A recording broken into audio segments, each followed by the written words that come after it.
Hi, I'm Colin Seale, the founder and CEO of Think Law, and I'm really excited about this month's critical thinking focus for my next witness. I'm a math teacher who became a lawyer, and I remember when I was a licensed attorney and I was going around the schools talking to kids because when I was a kid, I didn't see a lot of attorneys that looked like me. I had a common thing that I would do. I would walk into a seventh grade classroom. I would ask, like, is this a seventh grade classroom? And then I would see a kid maybe not fully paying attention, maybe talking to a friend. I'd be like, hey, what grade are you in? Seventh grade. Prove it. Prove it. And a lot of times they would start thinking about the paperwork. They would start thinking, well, look at my ID. Well, that could be faked. Well, look at my report card, my transcript. Also, that could be fake. Well, you could ask my friends. Oh, the same friend you just were talking to. So for my next witness, it starts to matter of like how I can actually paint the picture of what I know to be true, of what I know about what to do as my next step. It turned out that in that example, a lot of times what they would do is say, what if I went all the way back to pre-K, kindergarten, and had you interview every teacher that I had so we can verify that I made up these grades. Maybe I skipped a grade, maybe I got held back a grade, but you should know that I'm supposed to be here. Finding the right people to answer the right question is so important.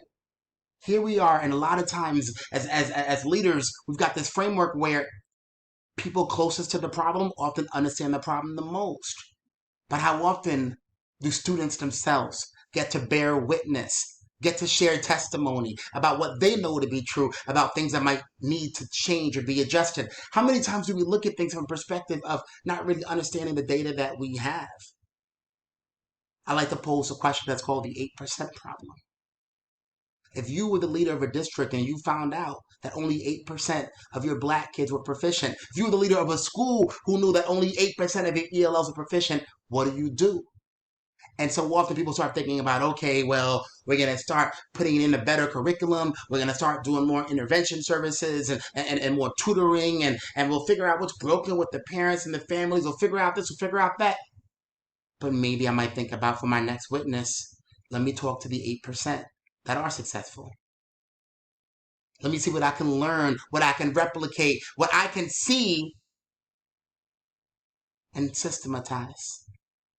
So understanding the right witnesses to call is a really big part of figuring out how to lead, how to solve problems. When it comes to this idea of what's reliable, how many of you as parents, as family members, have had this experience of trying to answer a question, but I don't really know. I still don't know if eggs are healthy or not. Are they?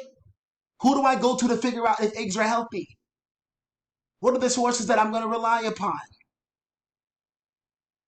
I know that there are some people who can say, oh, yeah, well, you can't just go to Facebook for that sort of stuff. But at the same time, there are places where Facebook groups offer enormous support for folks.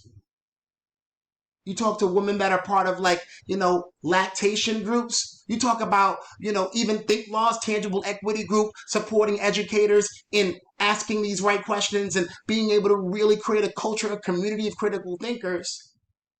For my next witness could be a really complex topic, which is why I'm so excited this is a big part of what we're focusing on this month as one of our practical but powerful strategies that will help ensure that critical thinking is no longer a luxury good.